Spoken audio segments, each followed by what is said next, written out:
Fred Burrell is a homeowner in Rotunda West, down in Charlotte County, and he's one of many Floridians making the switch to solar. There are 30 solar panels on Burrell's home, and today he is adding 3 more. The total price tag will be around $25,000, but Burrell says in the long run, they will save him money. If you add up all of the savings from the year that I've had it, it adds up to $1,746 or about $145 a month. Yeah, there's an investment to begin with, you know, but if you hang with it long enough, it'll pay off as long as you're not too old to collect. Most months, Burrell generates so much electricity, he ends up sending power back to the grid. Yet he still pays fees to Florida Power and Light. One amendment, Floridians for Solar Choice, is aiming to change that. Susan Glickman is the Florida director of the Southern Alliance for Clean Energy.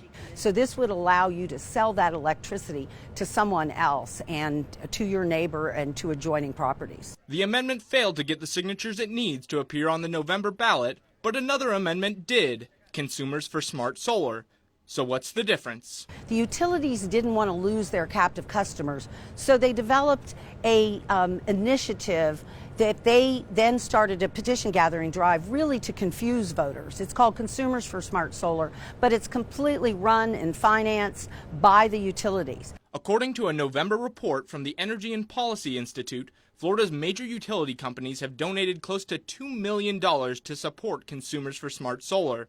We reached out to Florida Power and Light, Tampa Electric, and Duke Energy for the story, and only received a response from Duke Energy, which says in part, "We believe in solar technology and are committed to advancing the use of solar energy in Florida. It is in the best interest of consumers and our state's renewable energy future to address solar advancement policies transparently, comprehensively, and collaboratively. We want a balanced approach that is fair to all our customers. That is why we support the Consumers for Smart Solar and their solar amendment effort." It's a deceitful, vicious campaign to do great harm to advancing renewable energy in the state of Florida. State Representative Dwight Dudley is the ranking Democratic member of Florida's House Energy and Utilities Subcommittee, and he says there's a reason the legislature hasn't stopped the amendment from getting on the ballot.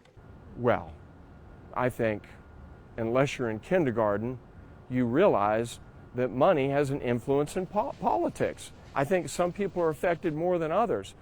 I would say there may be some correlation to the amount of money some people receive, which, you know, if you receive a lot of money, you probably are more affected.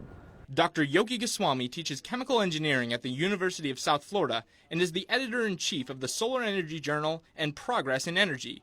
He says having solar panels on every home could cause problems for our electrical grid. Once the electricity produced from these panels reaches a certain level, it may start to cause fluctuations in the grid. But Goswami says with progress in battery technology, it may not be a problem, and the utilities need to learn to work with the people.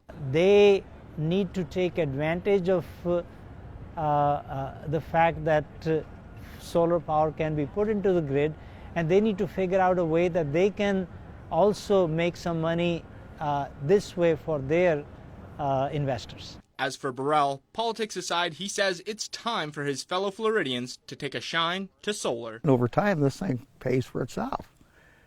And it's a guaranteed investment.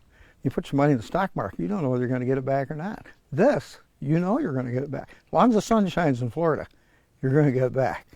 In Rotunda West, Robert Sutton, ABC7, your Suncoast News.